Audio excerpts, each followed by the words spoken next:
Hello friends, स्वागत है एक बार फिर आपके अपने यूट्यूब चैनल ज्ञान प्लस पर। कोपेन का जलवायु वर्गीकरण, जलवायु का पहला चैप्टर हमने कर लिया था, पहला पार्ट कर लिया था ये कह सकते हैं। पहले पार्ट में हमने भारत की जलवायु के सारे आयाम हमने कर लिए थे। एक आयाम वहाँ से बच जाता है, कोपेन का जलवायु वर्गीकरण।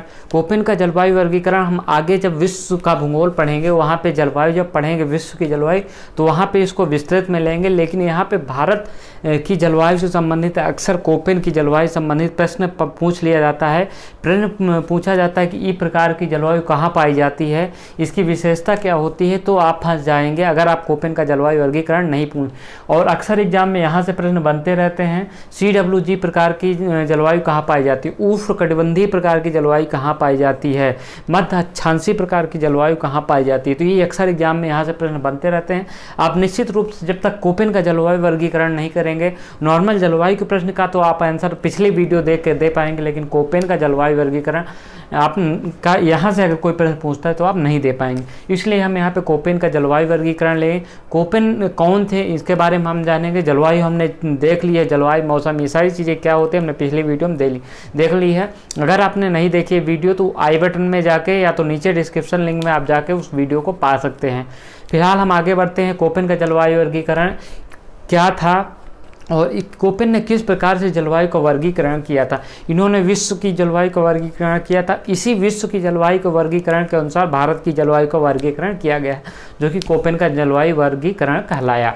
अब कोपेन के जो वर्गीकरण का आधार क्या था, तो कोपेन ने जो टेम्परेचर होता है वो बहुत ही किसी भी जलवायु के लिए बहुत ही मानता। अब जैसे कि हम लोग कहाँ उष्णकटिबंधीय क्षेत्र में निवास करते हैं, तो उष्णकटिबंधीय जलवायु कौन से, विषुवत-रेखीय जलवायु, कर्क रेखा, इन दोनों को जो विषुवत-रेखीय है वहाँ पे उष्णकटिबंधीय जलवायु पाई जाती है। उसकी प्रकृति क्या है इसमें हम देखेंगे। उसके अलावा जो तापमान के अलावा वर्षा जो है किसी भी जलवायु को बहुत ज़्यादा तापमान के साथ वर्षा भी प्रभावित करती है। तो जहाँ पे तापमान और वर्षा में विविधता पाई जाएगी, वहाँ पे वनस्पतियों में विविधता पाई जाएगी, वहाँ की मिट्टी में विविधता पाई जाएगी। और जब इन दोनों में विविधता पाएगी तो जलवायु ऑटोमेटिक क्या हो जाएगी, अलग हो जाएगी। तो ये यहाँ से कुछ महत्वपूर्ण फैक्टर आप सभी के लिए बनते हैं, वो हम आपको देखेंगे यहाँ पे। तो चलिए देख लेते हैं कोपेन का जलवायु वर्गीकरण। कोपेन का जलवायु वर्गीकरण ये आपका भारत को कितने विभागों में विभक्त किया गया आप दे सकते हैं। 1 2 3 4 5 6 7 8 9 जलवायु विभागों में बांटा गया। ये आप कहाँ पढ़ते हैं, जियोग्राफी में पढ़ते हैं। भारत को कितनी जलवायु भागों में बांटा गया है, तो भारत को 9 जलवायु भागों में बांटा गया है। अब कोपेन के वर्गीकरण का आधार क्या था। कोपेन के जलवायु वर्गीकरण का आधार, जलवायु वर्गीकरण का आधार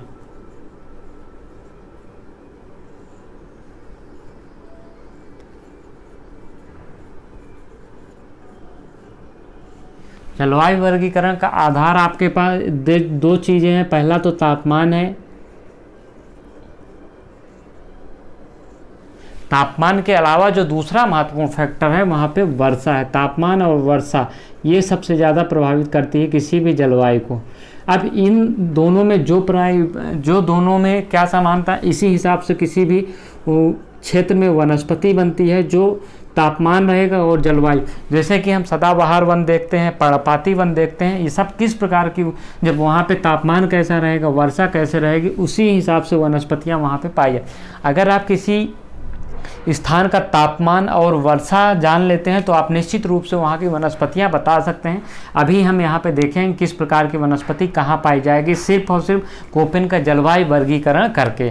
तो इस प्रकार से है। अब कोपेन जो भारत की जलवायु, उसको 9 भागों में बांटा गया है। भारत के जलवायु क्षेत्र को, भारत के जलवायु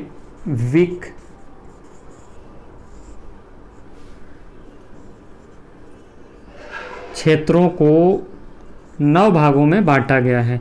ये चीज़ आप देख लीजिएगा, एग्जाम के लिए इम्पोर्टेंट हो जाता है। 9 भागों में बांटा गया है, यहाँ से आप देख सकते हैं बांटा गया है।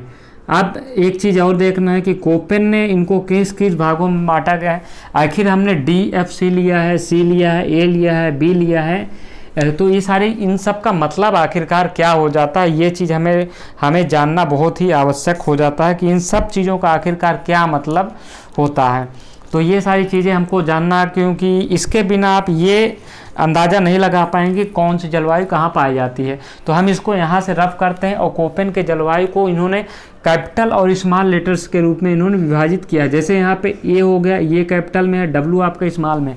तो आखिर इसको कैसे विभाजित किया जाएगा, ए का क्या मतलब होगा और डब्ल्यू का क्या मतलब होगा, कैपिटल ए का क्या मतलब होगा, स्मॉल डब्ल्यू का क्या मतलब होगा, स्मॉल ए का क्या मतलब होगा, ये सारी चीज़ें हम यहाँ पर देखेंगे।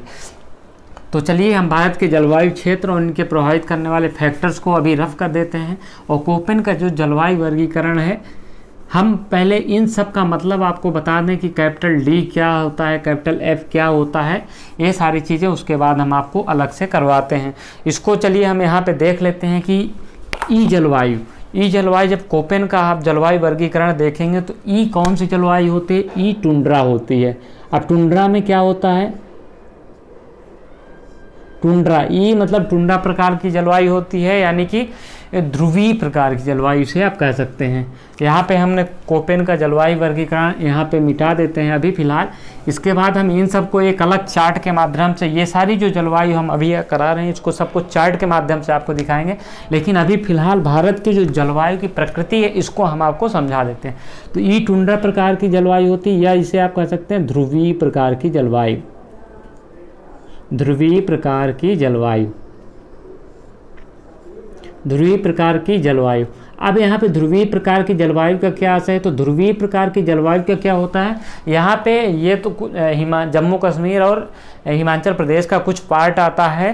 तो यहाँ पे देखेंगे, यहाँ पे वर्ष भर बर्फ जमी रहती है। क्या होता है, यहाँ का तापमान जो होता है, किसी भी महीने का जो तापमान होता है,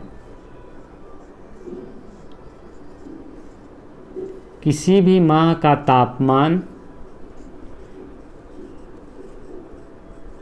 तापमान जो है वो 10 डिग्री सेल्सियस से कम होता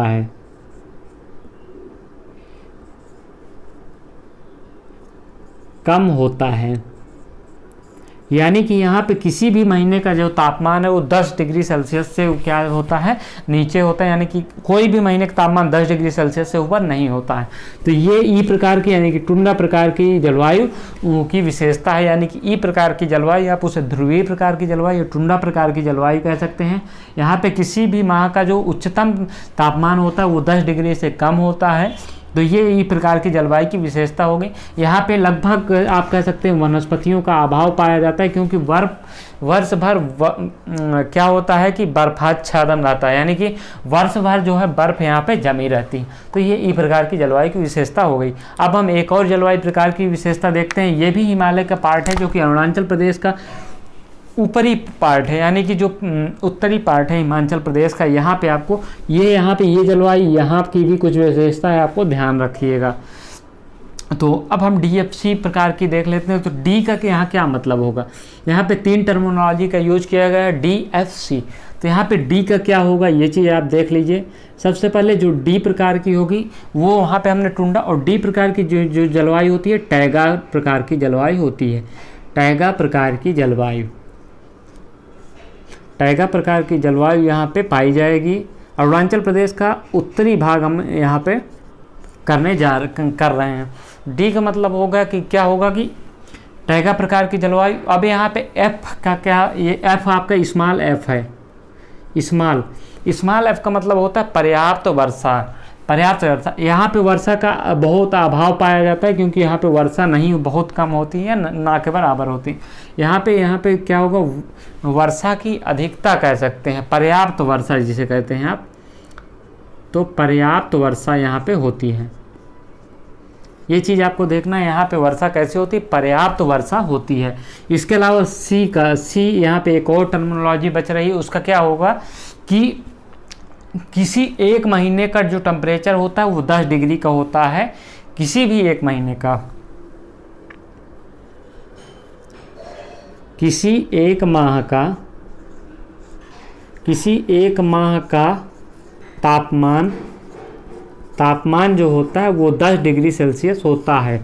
10 डिग्री सेल्सियस। हमने टुंड्रा में क्या देखा था, किसी भी माह का तापमान 10 डिग्री सेल्सियस से कम होता है, लेकिन यहाँ पे किसी भी एक माह का जो है तापमान 10 डिग्री सेल्सियस होता है। और यहीं पे एक और अगर आप मेथोडोलॉजी देख लेंगे होता है, तो 4 महीने का जो औसत तापमान है, किसी भी 4 महीने का औसत तापमान वो 10 डिग्री सेल्सियस होगा।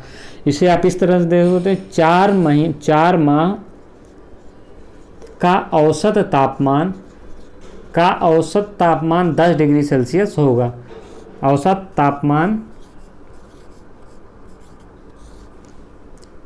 10 डिग्री सेल्सियस होगा। तो यहाँ पे आप देख सकते हैं, यहाँ पे पर्याप्त वर्षा होगी। यहाँ पे क्या होगा कि बर्फ़ जमेगी, यहाँ पे बर्फ़ जमेगी, लेकिन कुछ महीनों यानी कि गर्मियों में जो होगी बर्फ़ क्या होगी, पिघल जाएगी। तो यहाँ पे वनस्पतियाँ पाई जाती हैं। क्या पाई जाती हैं? वनस्पतियाँ। कुछ महीनों के लिए यहाँ पे वनस्पतियाँ पाई जाती हैं।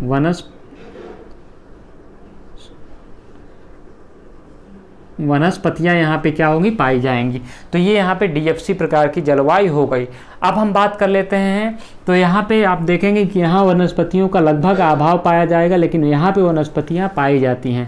अब यहाँ पे देख सकते हैं कि यहाँ पे इसके नीचे कुछ निचले भाग में सदाबहार वन भी पाए जाते हैं। इसीलिए आप देखते हैं कि अरुणाचल प्रदेश में सबसे ज़्यादा वन पाए जाते हैं। अब CWG का हमारा जो क्षेत्र है वो अरावली का, ये अरावली हमारा जोन माना जाता है। अरावली के पूर्वी भाग से लेके पूरा जो भारत लगभग ही नॉर्थ इंडिया, गंगा ब्रह्मपुत्र का जो मैदान है उसमें CWG प्रकार की जलवायु पाई जाती है। यहाँ पे आखिर C क्या है, W का क्या मतलब होता है, यहाँ पे हम आपको बता दें, क्योंकि लगभग पूरी भारत की जलवायु में इसी प्रकार की आप जलवायु पाएंगे। यहाँ पे भी आपने W नहीं है, लेकिन यहाँ पे भी W प्रकार की जलवायु, हालांकि यहाँ पे वर्षा होती रहती है अक्सर, लेकिन यहाँ पे W प्रकार की जलवायु क्या हो, विंटर क्या होता है, विंटर ड्राई होता है यहाँ पे, यानी कि ठंडी तो ड्राई होती है, यानी कि वहाँ पे बरसात बहुत कम या नहीं होती है। और जो होते हैं समर रेन, यानी कि पूरे भारत की प्रकृति जो आप पाएंगे वो विंटर ड्राई और समर रेन, यानी कि गर्मियों में बरसात होगी लेकिन ठंडियों में बरसात क्या होगी, नहीं होगी, बहुत कम होगी, ना के बराबर। तो यहाँ पे हम चीज़ों को आपको क्लियर कर देते हैं। सी का क्या होगा, सी का जो होगा यहाँ पे मतलब मध्य अक्षांशीय जलवायु।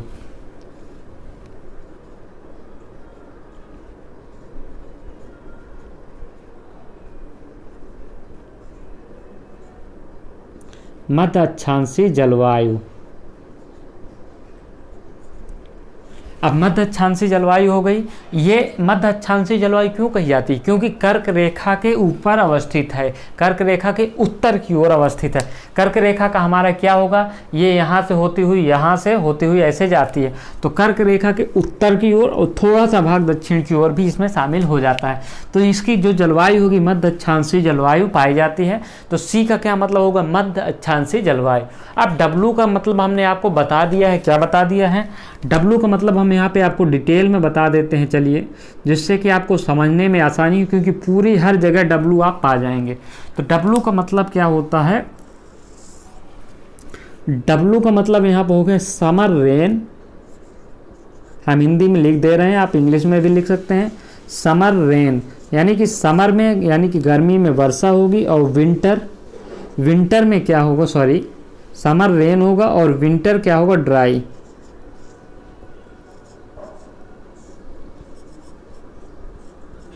यानी कि इसका साफ साफ मतलब है गर्मियों में वर्षा और सर्दियों में क्या होता है, सूखा होता है, सर्दियों में वर्षा नहीं होती है। तो CW का अर्थ आपने यहाँ पे समझ लिया। और G का मतलब होता है यहाँ पे मैदानी भाग। तो गंगा यमुना और ब्रह्मपुत्र का जो ये मैदानी भाग है, इसमें किस प्रकार की जलवायु पाई जाती है, मैदानी भाग। इसमें क्या होता है, CWG प्रकार की, यानी कि मध्य अक्षांशीय होगा। यहाँ का जो औसत तापमान होगा वो क्या होगा, गर्मियों में तो यहाँ का औसत तापमान बहुत अधिक होगा, और सर्दियों में जो है औसत तापमान जो है घट जाएगा, यानी कि तापांतर काफ़ी ज़्यादा पाया जाता है। अब यहाँ पे आपने देख लिया CWG प्रकार की। अब आपको यहाँ पे हमने कहा था कि आप विशेषता देखेंगे तो वहाँ के जो वनस्पति है बता सकते हैं। गर्मियों में वर्षा होती है, सर्दियों में वर्षा नहीं होती है, और यहाँ पे मैदानी भाग है, मध्य अक्षांशीय जलवायु है, यानी कि वर्ष भर ये वर्षा नहीं प्राप्त करता है। जब कोई क्षेत्र वर्ष भर वर्षा नहीं प्राप्त करेगा तो वहाँ पे क्या परिस्थितियाँ बनेंगी, वहाँ पे परिस्थितियाँ ये बनेंगी कि आपको चीज़ों को आप देखते ही क्लियर कर लेंगे कि यहाँ पे पर्णपाती प्रकार की वनस्पतियाँ पाई, यानी पतझड़ प्रकार की वनस्पतियाँ पाई जाएंगी। यानी कि जो सर्दी के बाद वाला उसे पतझड़ का जो मौसम होता है, शरद ऋतु जिसे कहेंगे, उसमें क्या होता है, पौधे अपनी पत्तियां गिरा देते हैं और ये पत्तियां करीब अप्रैल या मई के आसपास आना शुरू होती हैं। अप्रैल लास्ट से, अब मिड अप्रैल से मई से पत्तियां आने लगती, इसलिए क्योंकि जब बारिश में, गर्मी में बारिश होनी है तो आगे पत्तियां आएंगी। इधर बीच बारिश काफ़ी लंबा वक्त हो जाता है, जैसे कि जनवरी, फरवरी, मार्च, अप्रैल, इधर भी जून तक लगभग बारिश नहीं होती है, तो ये काफ़ी अप्रैल, तो अगर ये पत्तियां नहीं गिराएंगे तो ये पौधे सूख जाएंगे, क्योंकि इनको जब पेड़ पूरा रहेगा, पत्तियां रहेंगी, तो इनको जो है भोजन बनाने के लिए अधिक वाटर की आवश्यकता होगी। जब वाटर नीचे नमी में नहीं रहेगी तो ये पेड़ पौधे क्या हो जाएंगे, सूख जाएंगे। इसीलिए क्या होता है, गर्मियों में ये पर्णपाती वन होते हैं, गर्मियों में ये अपनी पत्तियां गिरा देते हैं। तो इस प्रकार की वनस्पतियां यहाँ पे पाई जाती हैं। अब ये प्रकार की आपकी हो गई जलवायु आपकी CWG प्रकार की। अब हम आगे बात करते हैं कि आगे चीज़ों को हम आगे आपको करा दें, पहले यहाँ पे हम कर लेते हैं। उसके अलावा एक चीज़ आपने देखा होगा कि जो पूरे भारत की जो जलवायु होती है उसमें क्या होता है कि समर, रेन एंड विंटर क्या होता है, ड्राई होता है। लेकिन इसका एक अपवाद भारत में पाया जाता है। एक अपवाद कौन सा पाया जाता है, वो तमिलनाडु का जो कोरोमंडल तट है वो इसका अपवाद पाया जाता है। ऐसा क्यों होता है, आप सभी को पता है। कल के चैप्टर अगर आपने कल की वीडियो ना देखी हो तो उसको जरूर देख लीजिएगा, क्योंकि हमने बताया था कि इस कोरोमंडल तट में जो होता है कि जो मानसून रिटर्निंग ऑफ मानसून होता है वो यहाँ पे वर्षा करता है। अब ये वहाँ पे वर्षा करता है तो इस प्रकार की जलवायु, इस प्रकार की जलवायु पाई जाती है, क्योंकि यहाँ पे समर ड्राई होता है, विंटर यहाँ पे रेन होता है। ये चीज़ आपको ध्यान देना होगा। जब यहाँ से जो आपका क्या होता है, जब मानसून विवर्तन होता है, मानसून लौटने लगता है, तो यहाँ से लौटता है जब, तो यहाँ से क्या होता है, ये पूरा समुद्री एरिया है, तो यहाँ से क्या होता है, वो जल ग्रहण करता है, यानी कि इसमें आर्द्रता आ जाती है वायु में, और ये जाके यहाँ से जब टकराती हैं यहाँ के पूर्वी भाग में, तो यहाँ पे घनघोर वर्षा करती हैं। इसलिए यहाँ की जलवायु जो है भारत के अन्य क्षेत्रों की अपेक्षा अलग पाई जाएगी। अब यहाँ पे ए और एस का क्या मतलब होगा, एस तो हमने आपको बता दिया है, अब ए भी हम आपको डिक्लेयर कर देते हैं कि क्या होगा। तो ए प्रकार की जलवायु आपकी क्या होगी, देखें ए एस का यहाँ पे मतलब होगा टोटल, यहाँ पे चीज़ें उल्टी हो जाएंगी। यहाँ पे क्या हो जाएगा, विंटर रेन हो जाएगा, यानी कि बरसात में वर्षा, विंटर रेन, और यहाँ पे क्या होगा, समर ड्राई। हालांकि समर में थोड़ा बहुत वर्षा होती है, लेकिन ज़्यादातर क्या होता है कि ड्राई होता है। तो ये चीज़ें आपको यहाँ पे ए एस का मतलब हमने आपको यहाँ पे बता दिया है। तो यहाँ पे चीज़ों को आपको समझना होगा कि ए जो, अब एस का यहाँ पे मतलब था कि विंटर रेन और समर ड्राई होगा, और एस का क्या मतलब होगा, तो एस का जो मतलब है वो आपको जानना है कि औसत जो तापमान है। ए हम आपको यहाँ पे समझा देते हैं, क्योंकि आगे हमको ए का यूज यहाँ भी होगा, यहाँ भी होगा, तो ए को आपको डिफाइन करना बहुत ज़रूरी है। तो ए को हम चलिए कर देते हैं डिफाइन। यहाँ पे ए हम आपको यहीं पे बता देते हैं ए का क्या मतलब होगा। ए का जो अर्थ होगा वो हमारा क्या होगा, ए का जो अर्थ अगर आप देखेंगे तो यहाँ पे क्या होगा, किसी भी महीने का तापमान। यहाँ पे स्पेस कम बच रहा है, हम आपको कहीं और दिखाते हैं। हम ए आपको इधर एक्सप्लेन कर देते हैं। यहाँ पे ए का क्या मतलब होगा, तो ए का जो मतलब होगा हमारा क्या होगा, किसी भी माह का तापमान, किसी भी माह का तापमान जो है 18 डिग्री सेल्सियस से अधिक होता है, 18 डिग्री सेल्सियस से अधिक होता है। ये चीज़ आपको यहाँ पे जानना बहुत आवश्यक होता है, क्योंकि 18 डिग्री सेल्सियस से अगर किसी भी महीने का तापमान अधिक है तो वो क्या होगा, वो वहाँ पे ठंडियों का अभाव, यानी कि जो शीत ऋतु का है वहाँ पे अभाव होता है। तो आप सभी को पता है कि हमारे जो पूरा नॉर्थ साउथ इंडिया वहाँ पे लगभग ठंडी ना के बराबर पाई जाती, खासकर जो समुद्र तटीय एरिया है वहाँ पे ठंडियों का अभाव।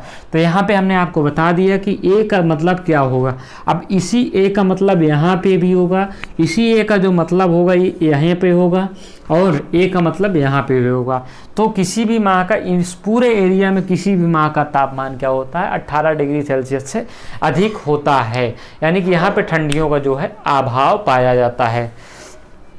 अब यहाँ पे W का हमने आपको बता दिया है, W को हमने यहाँ पे एक्सप्लेन कर दिया है। W यहाँ भी है, जहाँ जहाँ भी W है आपको यहाँ पे देख लेना है, क्योंकि ये W बहुत इंपॉर्टेंट हो जाता है। अब W के अलावा ये हमारा हो गया है, यहाँ पे किस प्रकार की जलवायु पाई जाएगी, किसी भी महीने का तापमान 18 डिग्री सेल्सियस से अधिक होगा, और यहाँ पे विंटर रेन और समर ड्राई होगा। तो ये चीज़ हो गई। अब M यहाँ पे देखिए, अब हम यहाँ पे एक जलवायु बची है, ये हमने ये भी कर लिया है, ये बची है यहाँ पे, और ये सेम प्रकार की जलवायु जो कि हमारे मिडिल, आप लोअर मिडिल कहेंगे, लोअर मिडिल साउथ कहेंगे, तो यहाँ पे जो जलवायु पाई जाती है वही राजस्थान के जो अरावली के पश्चिमी भाग में पाई जाती हैं। तो ये चीज़ें यहाँ पे क्या होगी, आपको ध्यान देना है कि यहाँ पे W का हमने बता दिया कि यहाँ पे विंटर रेन समर रेन यहाँ पे हो जाएगी, यहाँ भी सेम प्रकार की हो जाएगा। अब यहाँ पे एक पॉइंट बच रहा है, M बच रहा है। तो M का क्या मतलब होगा यहाँ पे, तो चीज़ें ध्यान रखना है। M का मतलब मानसूनी प्रकार की जलवायु, मानसूनी प्रकार की जलवायु, मानसूनी प्रकार की जलवायु। अब हम आपको बता दें कि ये जो एरिया है AMW का, ये सबसे पहले वर्षा प्राप्त करता है, और सर्वाधिक वर्षा इसी होती है पश्चिमी घाट में, क्योंकि यहाँ पे ऊंचे ऊंचे पर्वत हैं, और यहाँ पे जो सबसे पहले जो जलवायु या मानसून की जो हवा जब टकराती है तो यहाँ पे भारी वर्षा करती है। तो यहाँ के जो वर्षा होती है ये क्या होती है, 200 सेंटीमीटर से अधिक होती है। यहाँ पे जो वार्षिक वर्षा है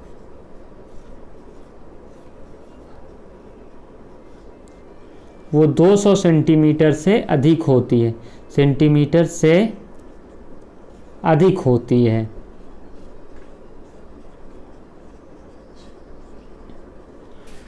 अधिक होती है। तो यहाँ पे क्या होगा कि यहाँ पे जब 200 सेंटीमीटर की से अधिक वर्षा होगी, लेकिन यहाँ पे भी गर्मियों में वर्षा का अभाव पाया जाता है, यानी कि गर्मियों में जो वर्षा होगी वो लगभग 6 सेंटीमीटर के आसपास होगी। तो यहाँ भी लगभग आप कह सकते हैं कि किस प्रकार की यहाँ पे वनस्पति पाई जाएगी, तो यहाँ पे वर्षा तो बहुत अधिक होती है, लेकिन गर्मियों में शुष्क हो जाता है मौसम।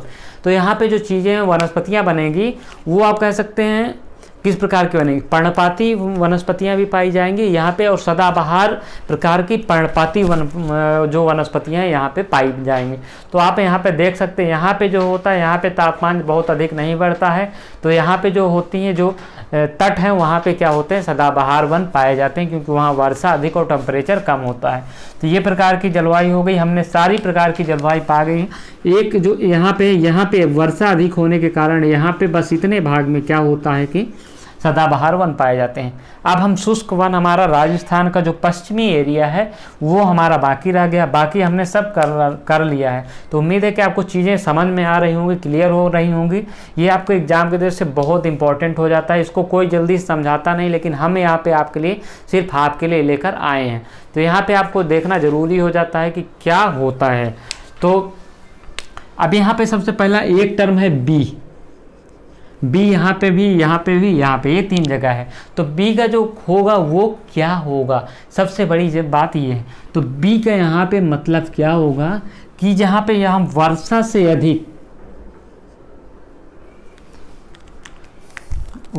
अधिक क्या होगा, यहाँ पे वर्षा तो कम होगी, वर्षा कम होगी, लेकिन वाष्पीकरण जो है, वेपोराइजेशन जो है,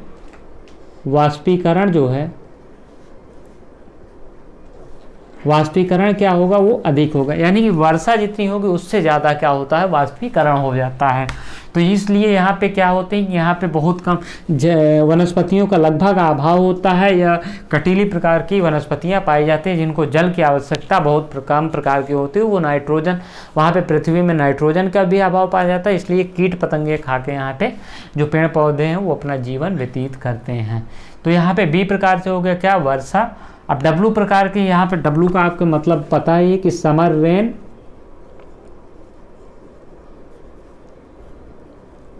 समर जो होगा रेन होगा और विंटर क्या होगा, ड्राई होगा,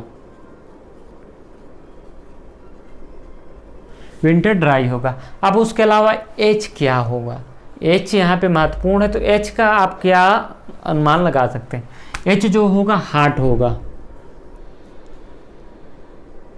यहाँ पे जो वार्षिक तापमान यानी कि तापमान का जो औसत होता है वो बहुत उच्च होता है। यहाँ पे जो हमेशा जो है 18 डिग्री सेल्सियस से अधिक तापमान बना रहता है, यानी कि जो इसका वार्षिक औसत तापमान है वो 18 डिग्री सेल्सियस से अधिक होता है, 18 डिग्री सेल्सियस से अधिक होता है। तो ये वार्षिक औसत तापमान आपने देख लिया, 18 डिग्री सेल्सियस से अधिक हो गया। हमने यहाँ पे डब्लू भी करा दिया है, डब्लू यहाँ पे देखिएगा चीज़ें हैं तो हमने आपको यहाँ पे करा दिया है। तो चीज़ें आपको यहाँ पे एक चीज़ देखना है कि बी डब्लू एच डब्लू। तो यहाँ पे जो स्मॉल डब्लू का मतलब ये हो गया कि जो समर रेन विंटर रेन है, और जो कैपिटल डब्लू है यहाँ पे आपको ये भी ध्यान देना है, कैपिटल डब्लू का यहाँ मतलब होगा मरुस्थलीय, क्या होगा, मरुस्थलीय प्रकार की जलवायु। तो यहाँ पे मरुस्थलीय प्रकार की जलवायु पाई जाएगी। और डब्लू स्मॉल डब्लू का क्या अर्थ होगा ये आपको हमने बता दिया। अब यहाँ पे भी चीज़ें सेम है, वर्षा जो होती है वाष्पीकरण से कम होती है। यहाँ पे आपको एच से आपको बता दिया कि हाँ 18 डिग्री सेल्सियस से अधिक तापमान होगा। डब्लू का मतलब होगा summer dry and winter rain. और यहाँ पे एक टर्मिनोलॉजी बन रहा है एस कैपिटल। तो एस कैपिटल क्या का मतलब होता है कि स्टेपी जलवायु यहाँ पे पाई जाती है। एस का मतलब होगा स्टेपी जलवायु।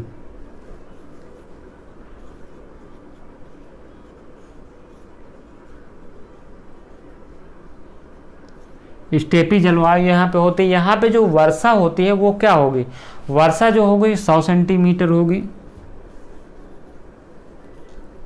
रेनफॉल वो 100 सेंटीमीटर होगी। लेकिन यहाँ का जो मौसम होता है वो क्या होता है, शुष्क बना रहता है। तो यहाँ पे भी वनस्पतियाँ क्या पाई जाएंगी, यहाँ पे शुष्क वनस्पतियाँ यानी कटीलीदार झाड़ियाँ आदि पाई जाएंगी। तो ये चीज़ें हो गई। ये तो हो गया विभाजन, कोपेन का जलवायु वर्गीकरण हमने भारत के दृश्य से देख लिया। इसको आप नोट कर लीजिए, या तो चाहे तो आप स्क्रीनशॉट इसको ले सकते हैं, क्योंकि अभी एक चीज़ हमने इसको बताया था कि ये सारी चीज़ें हम एक चार्ट में आपको बना देंगे इसको करने के बाद। तो हम ये चीज़ें को आपको चार्ट में दे रहे हैं, जिससे कि आपको अब इसको आप नोट कर लीजिए, हमने इसको रफ करने जा रहे हैं। तो ये चीज़ें आपको यहाँ पर ध्यान देनी होगी, बहुत इंपॉर्टेंट चीज़ है। अब हम इसको पूरा रफ कर दे रहे हैं, आप स्क्रीनशॉट अगर ना लिए हो तो इसको ले लीजिए, क्योंकि इसको अब हम कोपेन का जो जलवायु वर्गीकरण है, किस प्रकार से इन्होंने कैपिटल और स्मॉल में कैसे विभाजित कर दिया है, इसका कुछ तो लॉजिक होगा। ये सारी चीज़ें अब यहाँ पे हम देखेंगे। तो कोपेन ने जलवायु वर्गीकरण कितने भागों में बांटा है,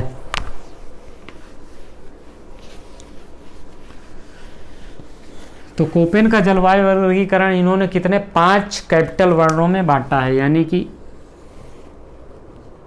ए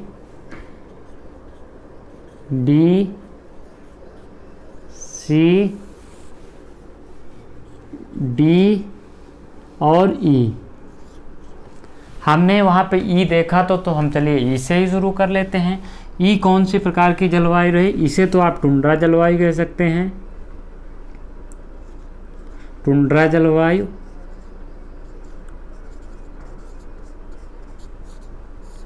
या कह सकते हैं आप इसे ध्रुवीय प्रकार की जलवायु। तो हम यहीं से चलते हैं, क्योंकि जो आपने पढ़ा है वो दिमाग में एक बार फिर बैठ जाएगा जल्दी से, तो आपको क्या होगी जी, चीज़ें सरल हो जाएंगी। ध्रुवीय जलवायु,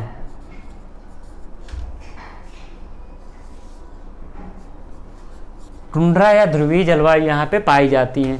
अब चीज़ें यहाँ से आप देख सकते हैं कि अब इसको कहते क्या हैं, तो टुंड्रा एवं जलीय जो ध्रुवीय जलवायु है ये है। तो यहाँ का जो तापमान होता है, हमने वहाँ पे बताया, जो तापमान होता है वो किसी जो महीने का तापमान है वो 10 डिग्री सेल्सियस से कम होगा। यानी कि किसी भी महीने का तापमान यहाँ पे क्या होगा, जो 10 डिग्री सेल्सियस से ऊपर नहीं जाएगा। तो इसका अर्थ ये होगा वर्ष भर बर्फ से आच्छादित रहेंगे, बर्फ से आच्छादित, आच्छादित। तो ये आप पढ़ लीजिएगा, क्योंकि इसको जब हम कराएंगे जो विश्व का भूगोल है तो इसको हम डिटेल में थोड़ा और कराएंगे, लेकिन ये अभी आप पढ़ लीजिए, ये चीज़ें हैं। तो वर्ष भर बर्फ से आच्छादित रहती हैं। यहाँ पे जो टुंड्रा जलवायु होती है, ध्रुवीय प्रकार की जलवायु ये कह सकते हैं। तापमान 10 डिग्री सेल्सियस से किसी महीने का कम। टैगा में हमने यहाँ पे डी का देख रहा था, टैगा प्रकार की जलवायु होती है, टैगा जलवायु।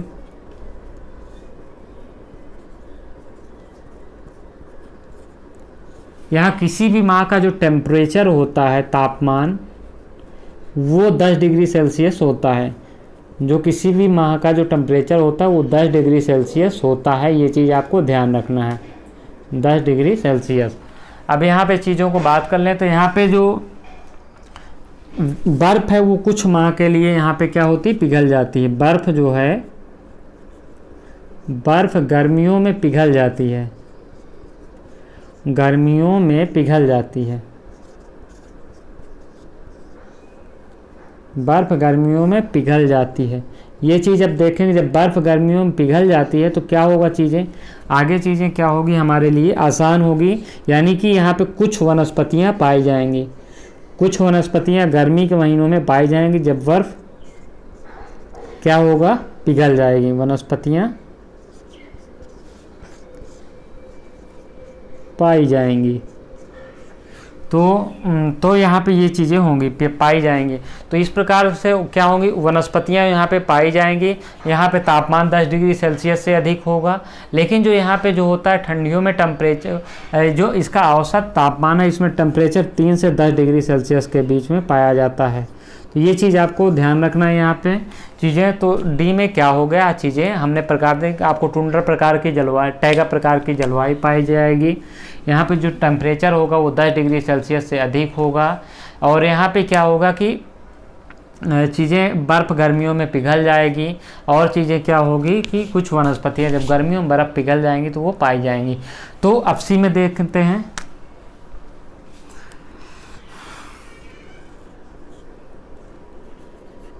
यहाँ पे होगा आर्द्र उपोष्ण कटिबंधीय जलवायु।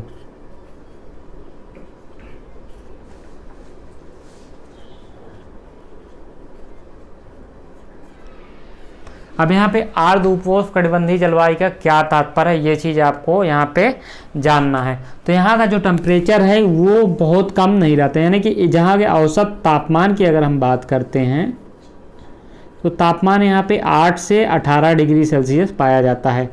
यहाँ पे हालांकि सर्दियों का 8 से 18 डिग्री सेल्सियस, तो यहाँ पे सर्दियों का अभाव पाया जाता है।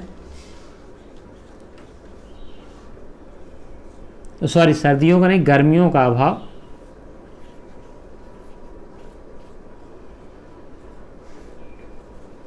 गर्मियों का अभाव यहाँ पे पाया जाएगा। तो इस प्रकार से आप देख सकते हैं कि सी प्रकार की जलवायु क्या होती है, आर्द्र उपोष्ण कटिबंधीय जलवायु होती है और यहाँ पे गर्मियों का अभाव होता है। अब बी प्रकार की जलवायु कैसी होती है, तो बी प्रकार की जलवायु क्या होती है, यहाँ पे आप कहेंगे कि उपोष्ण कटिबंधीय जलवायु होती है, यानी कि शुष्क जलवायु से आप कह सकते हैं। तो बी शुष्क प्रकार की जलवायु होती है। हमने राजस्थान में पढ़ा है बी शुष्क प्रकार की जलवायु, यानी कि शुष्क प्रकार की जलवायु, शुष्क प्रकार की जलवायु होगी। और यहाँ पे एक चीज़ आपको ध्यान देनी कि यहाँ पे वर्षा जो होगी, वर्षा कम होगा और वाष्पीकरण यहाँ पे ज़्यादा होगा। तो ये चीज़ें हमने भारत के उसमें भी देखी थी, वाष्पीकरण जो होगा वो क्या होगा, ज़्यादा होगा। तो ये चीज़ें हमने वहाँ पे भी देख ली थी भारत के राजस्थान क्षेत्र में, जो कि अभी हमने जस्ट पहले पढ़ाया है। तो वो चीज़ें ज़रूर होते हैं। अब यहाँ पे क्या होगा, यहाँ का टेम्परेचर जो होगा, तापमान की बात करें तो 18 डिग्री सेल्सियस से अधिक पाया जाएगा। जो तापमान होता है वो क्या होता है, 18 डिग्री सेल्सियस से अधिक पाया जाएगा। औसत तापमान वो 18 डिग्री सेल्सियस से अधिक पाया जाएगा। तो इसको आप नोट जरूर कर लीजिएगा क्योंकि एग्जाम की दृष्टि से बहुत महत्वपूर्ण है ये। तो अब ए प्रकार की जलवायु बच रही है, तो ए प्रकार की जलवायु में क्या होगा कि उष्ण आर्द्र जलवायु,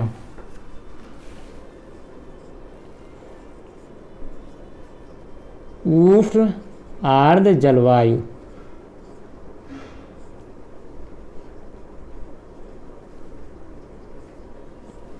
उष्ण आर्द्र जलवायु यहाँ पे पाई जाएगी। यहाँ का तापमान क्या होगा, तापमान जो है यहाँ पे भी 18 डिग्री सेल्सियस से अधिक होगा। यहाँ पे क्या होगी, जो शीत ऋतु पाई जाएगी, यहाँ पे क्या होगा, शीत ऋतु जो है, यहाँ पे शीत ऋतु का जो है अभाव होगा। यहाँ पे शीत ऋतु पाई जाएगी लेकिन यहाँ पे शीत ऋतु का अभाव होगा, शीत ऋतु का अभाव होगा, शीत ऋतु का अभाव होगा, शीत ऋतु का यहाँ पे क्या होगा, अभाव होगा, यानी कि अधिक ठंडियाँ नहीं पाई जाएंगी। ये ज़्यादातर जो ए प्रकार की जलवायु है वो समुद्र के आसपास या मिडिल एरिया में पाई जाती है। तो यहाँ पे जो होता है ये चीज़ें हो गई। अब तो इस प्रकार से ये ABCDE इन्होंने जो 5 मुख्य प्रकार से जो जलवायु को बांटा है कैपिटल लेटर में, आप इसको नोट कर लीजिए क्योंकि अब इसको पता रहेगा तो आपकी भारत की जलवायु, अगर आपको याद है कि BSHW, BWSW दक्षिणी यानी कि राजस्थान एरिया में पाया जाता है, तो इसको आप यहाँ से देख के आप उसका अंदाज़ा लगा सकते हैं कि कौन सी जलवायु लगभग कहाँ पाई जाएगी। तो इस चीज़ को आपको जानते रहना बहुत ही आवश्यक होता है क्योंकि इसके बिना काम नहीं चलेगा। तो ये कुछ जलवायु का वर्गीकरण हो गया है। इससे ज़्यादा डिटेल में हम अगली वीडियो में आपके लिए, अगली वीडियो का मतलब जब विश्व का भूगोल करेंगे तो तब हम करेंगे। तो ये कोपेन का जलवायु वर्गीकरण रहा। फिलहाल इस वीडियो में इतना ही। अगली वीडियो में हम फिर मिलते हैं, भारत की मिट्टी अगली वीडियो में हम करेंगे। तब तक के लिए धन्यवाद।